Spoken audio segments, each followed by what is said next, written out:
कमलनाथ जी, गोविंद सिंह जी, दिग्विजय सिंह जी,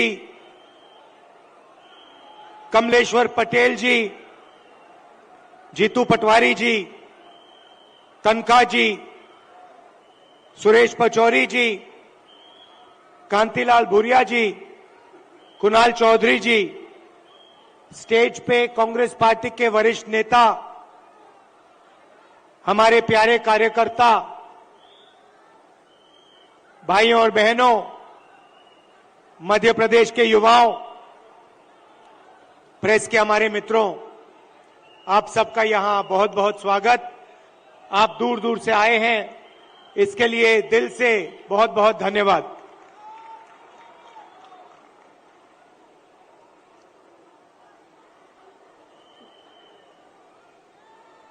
विचारधारा की लड़ाई है।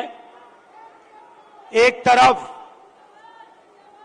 कांग्रेस पार्टी, दूसरी तरफ आरएसएस और बीजेपी, एक तरफ गांधी जी, दूसरे तरफ गोडसे।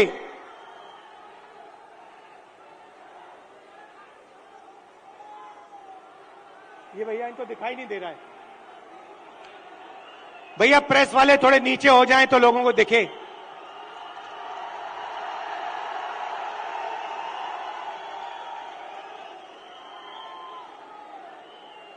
बात सही है, क्योंकि प्रेस वाले हमारी मीटिंग तो दिखाएंगे ही नहीं।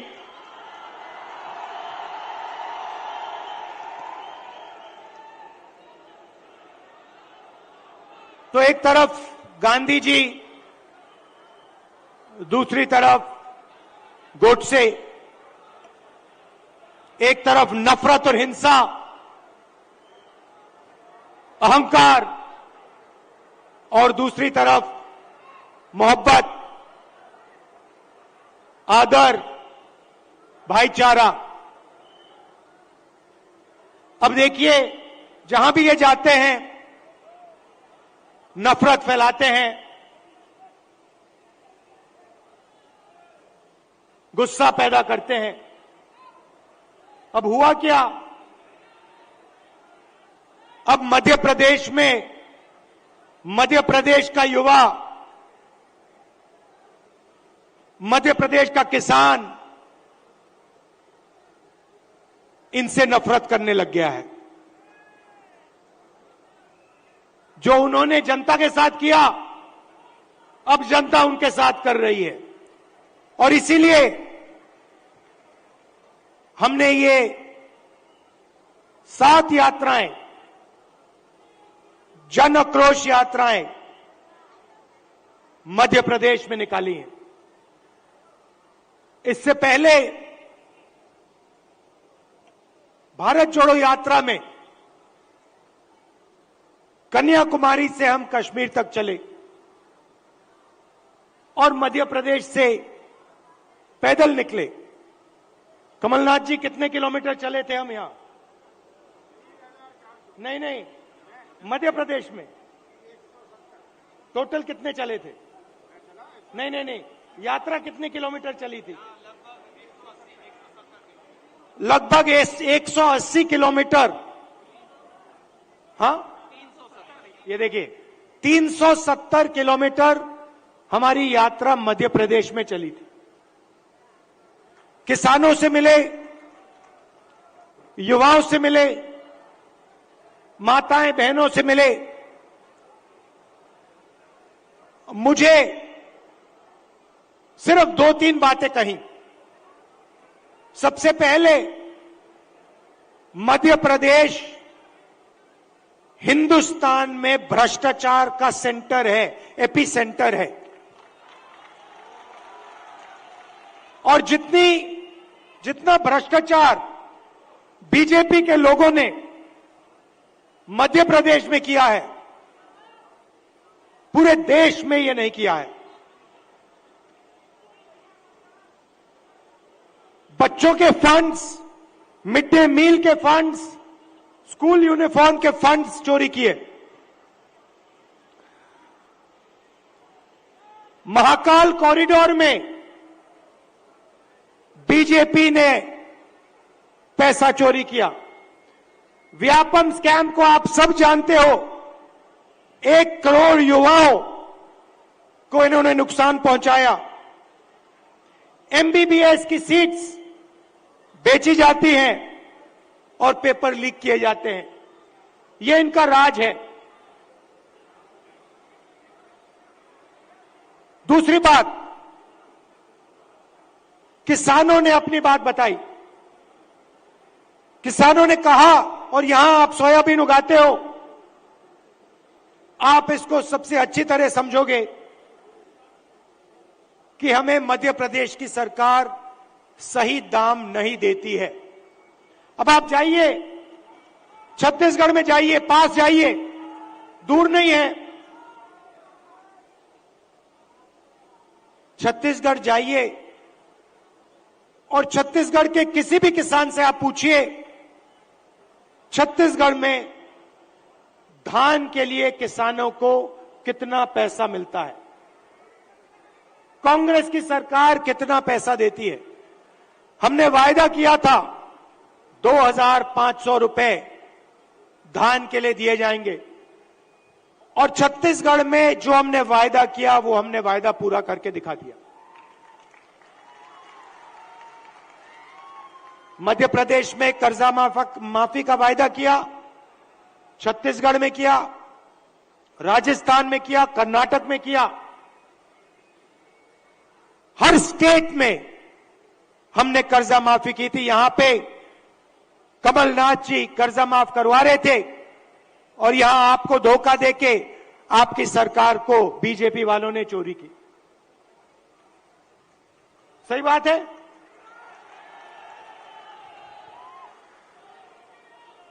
भाई और बहनों, 18,000 किसानों ने यहां पे पिछले 18 साल आत्महत्या की है। 3 किसान हर रोज मध्य प्रदेश में मरते हैं। ये इनकी सरकार है। क्यों? क्योंकि ये चुने हुए लोगों के लिए काम करते हैं। पहली बार हिंदुस्तान की हिस्ट्री में पहली बार किसान टैक्स दे रहा है। इन्होंने जीएसटी लागू की और 5 कानून लाए, काले कानून, किसानों को दबाने के, खत्म करने के कानून। हिंदुस्तान के सारे किसान इनके खिलाफ खड़े हो गए। नरेंद्र मोदी जी कहते हैं किसानों के फायदे के लिए मैं ये कानून, काले कानून लाया हूं। अगर किसानों के फायदे के लिए कानून लाए तो किसान सड़क पे क्यों उतरे हैं?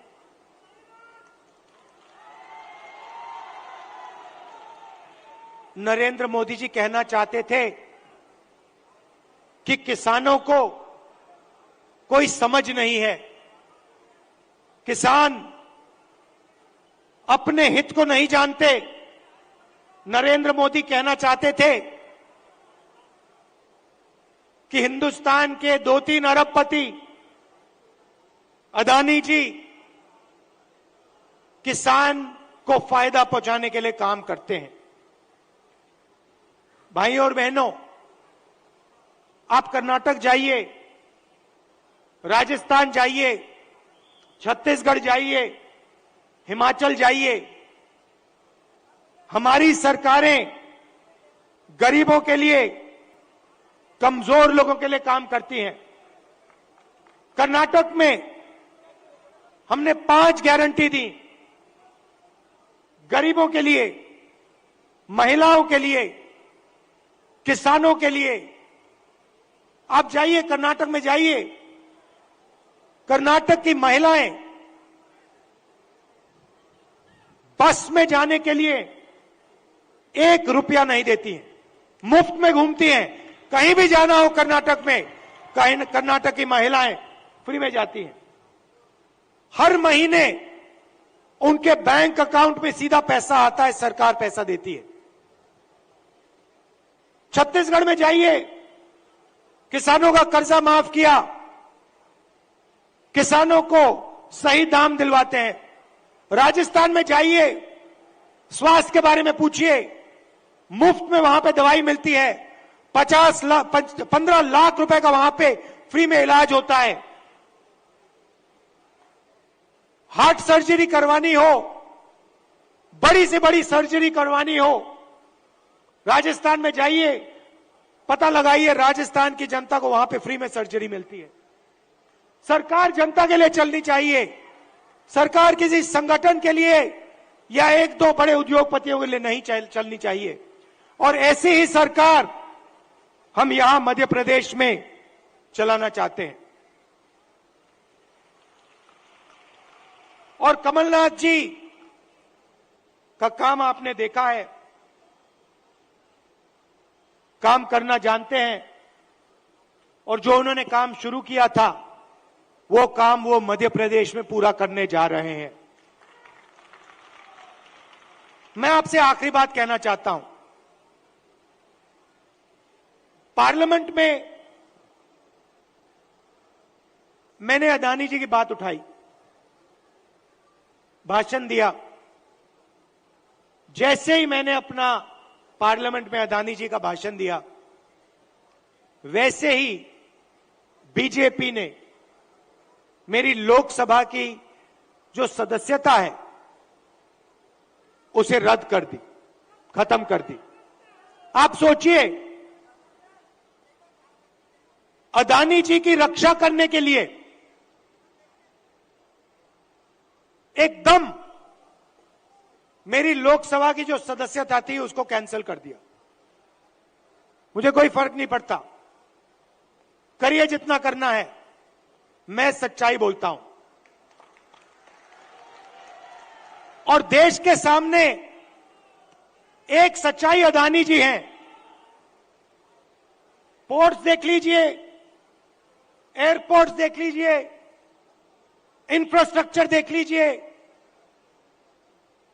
धान के साइलोज देख लीजिए, हर जगह आपको अदानी जी दिखाई देंगे। अदानी जी किसानों के जेब में से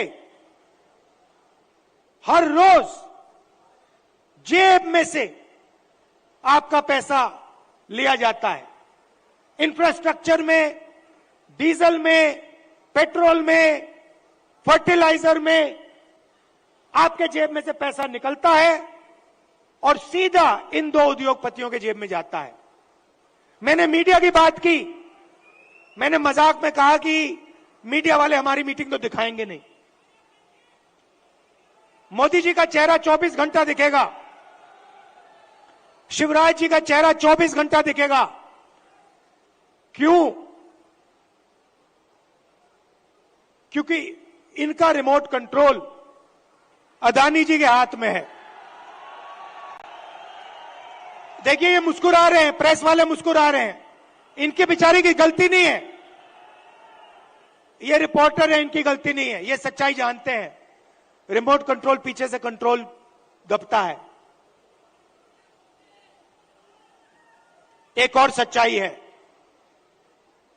और वो सच्चाई शायद अदानी जी से भी बड़ी सच्चाई है। कुछ दिन पहले बीजेपी ने महिला आरक्षण की बात की। महिला आरक्षण में हमने एक सवाल उठाया,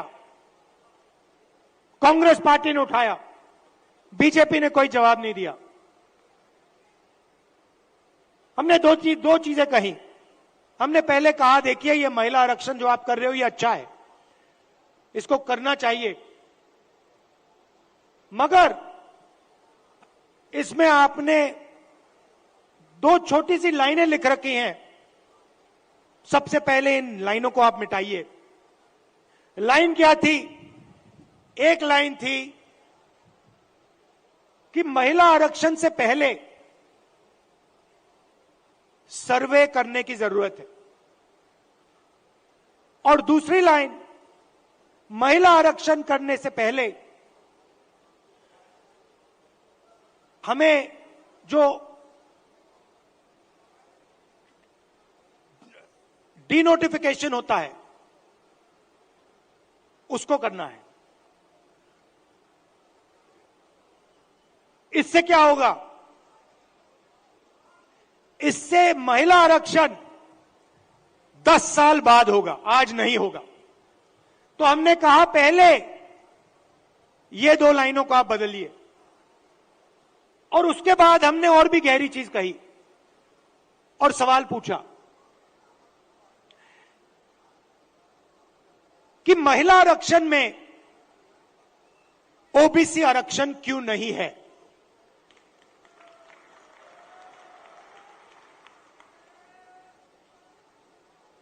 ओबीसी आरक्षण महिला आरक्षण में आपने क्यों नहीं दिया? नरेंद्र मोदी जी, आप कहते हैं कि आप ओबीसी के लिए काम करते हैं, आप ओबीसी के नेता हैं,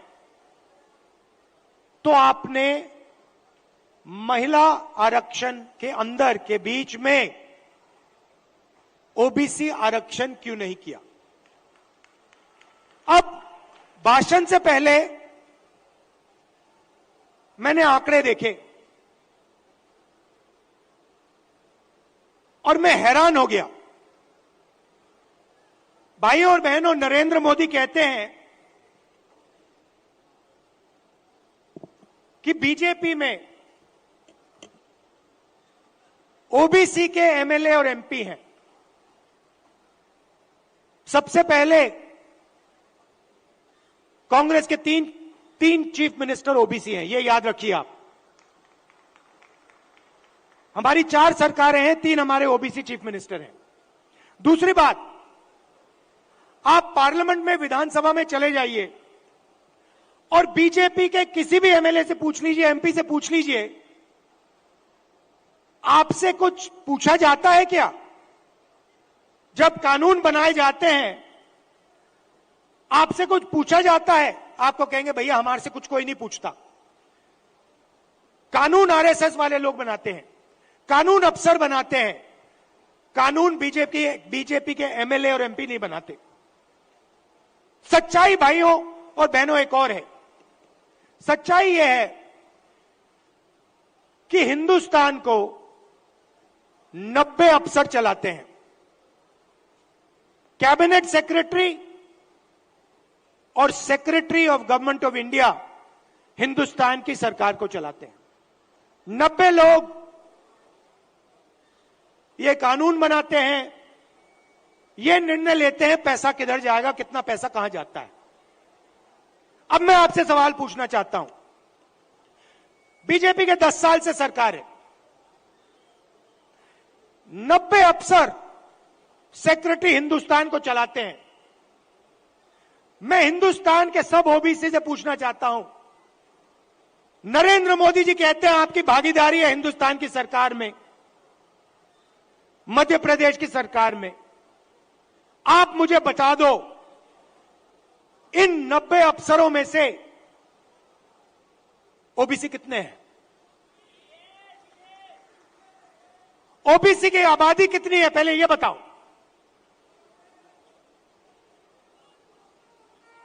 कितनी आबादी है ओबीसी की हिंदुस्तान में? देखो, कोई जवाब नहीं दे सकता, कोई जवाब नहीं दे सकता। क्यों? क्योंकि कास्ट सेंसस नहीं हुआ है। भाइयों और बहनों, लगभग ओबीसी भाइयों की बहनों की 50% आबादी है हिंदुस्तान में। बात समझिए, आबादी 50% है और 90 में से 3 अफसर ओबीसी के हैं। और एक और मजेदार बात बताता हूं, 2 साल पहले आप देखते, 3 साल पहले आप देखते तो हिंदुस्तान की सरकार में, नरेंद्र मोदी जी की सरकार में 90 में से 0 अफसर ओबीसी से थे।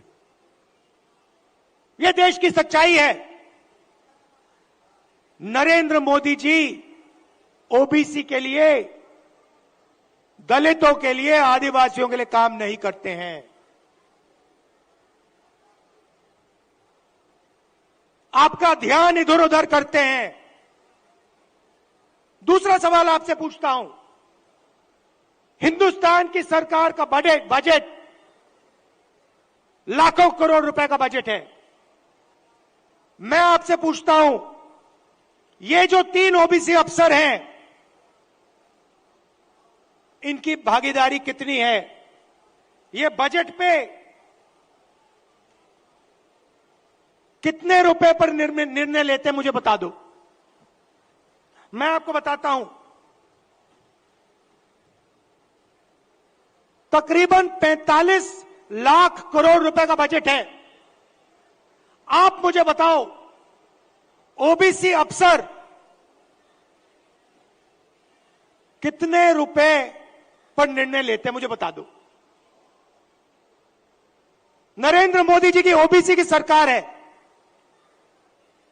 सब शांत, किसी को नहीं मालूम। क्यों? ये आपको नहीं बताना चाहते हैं,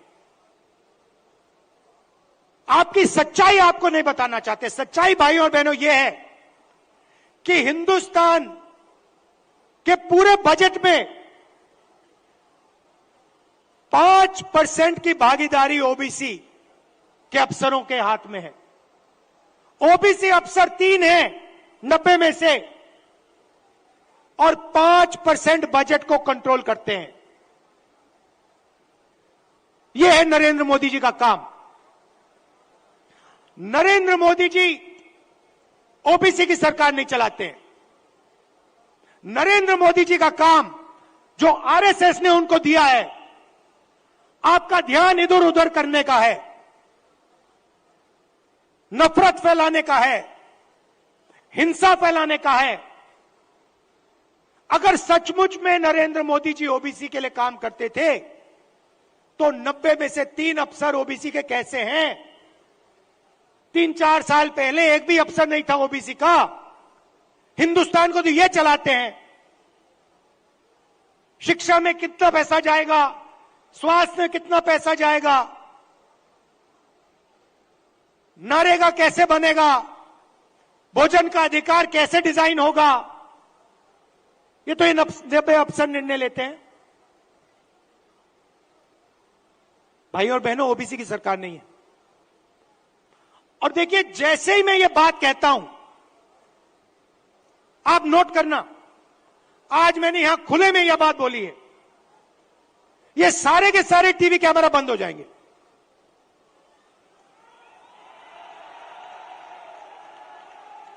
आप देख लेना, ये सारे के सारे बंद हो जाएंगे। क्योंकि जो सच्चाई है देश की, कि ये जो सारी की सारी लूट हो रही है, ये व्यापम स्कैम जो है, ये सारा का पैसा, ये आपका शिक्षा का पैसा, स्वास्थ्य का पैसा जो चोरी हो रहा है, ये ओबीसी की जेब में से पैसा चोरी हो रहा है।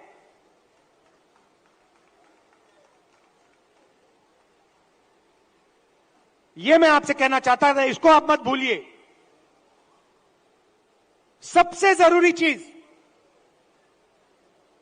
जैसे कमलनाथ जी को चोट लगी, आपको चोट लगी, सुना है, लगी ना? कमलनाथ जी यात्रा में निकले, रथ पे, रथ के कोने पे खड़े थे, बहुत भारी भीड़ थी, धक्का लगा, घुटने में चोट लगी।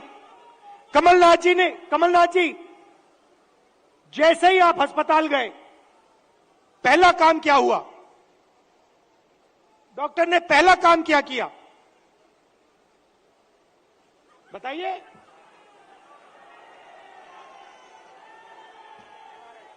पहला काम डॉक्टर ने एक्सरे लिया, एमआरआई लिया। उसके बाद डॉक्टर ने कहा, हां, घुटने में यह प्रॉब्लम है। अब मैं यही बात कह रहा हूं, सब लोग कहते हैं हिंदुस्तान में ओबीसी है, दलित है, जनरल है, आदिवासी हैं, मगर जब हम सवाल पूछते हैं ओबीसी कितने हैं, जनरल कितने हैं, दलित कितने हैं, आदिवासी कितने हैं, कोई जवाब नहीं दे पाता। देखो मैं पूछता हूं, भैया ओबीसी कितने हैं हिंदुस्तान में?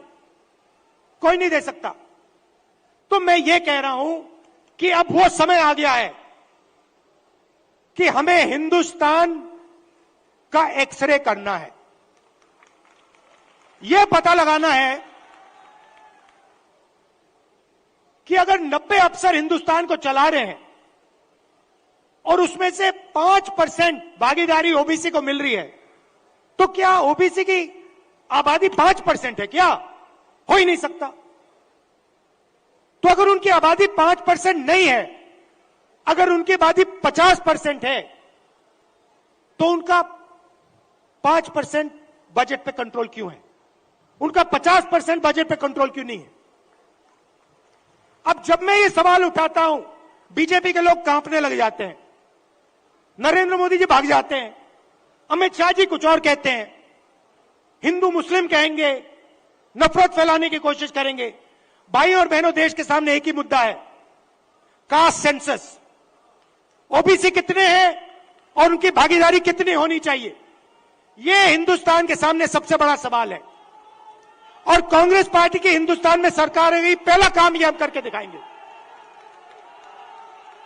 अब बीजेपी के पास मजे की बात सुनिए, कास्ट सेंसस कांग्रेस पार्टी ने किया, जब हमारी सरकार थी हमने किया। सारे के सारे आंकड़े नरेंद्र मोदी जी के पास हैं। हिंदुस्तान में कौन सी जात की कितनी आबादी है, हिंदुस्तान की सरकार जानती है।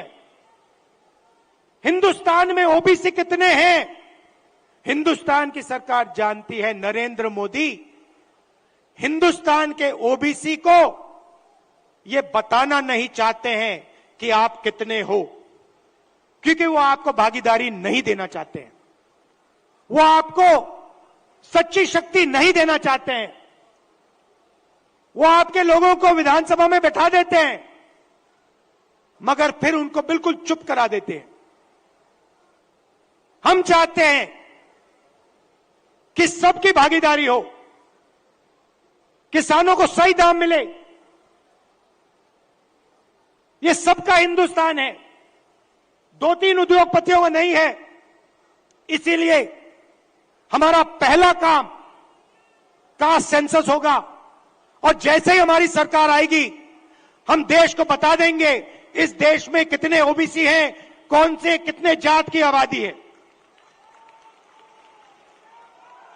ये अगर हमें सचमुच में हिंदुस्तान की जनता को शक्ति देनी है, तो जैसे कमलनाथ जी का एक्सरे हुआ था, एमआरआई हुई थी, वैसे ही हम हिंदुस्तान का एमआरआई, हिंदुस्तान का एक्सरे करा के देंगे।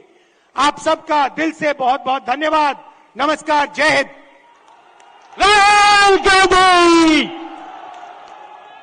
बहुत बहुत धन्यवाद। सबसे पहले राहुल जी का मेरा निवेदन है सबसे कि 2 मिनट ये स्वाति शिक्षक भी आए और यहाँ पे पार्षद। एक और बात, कमलनाथ जी ने मुझे याद दिलाया।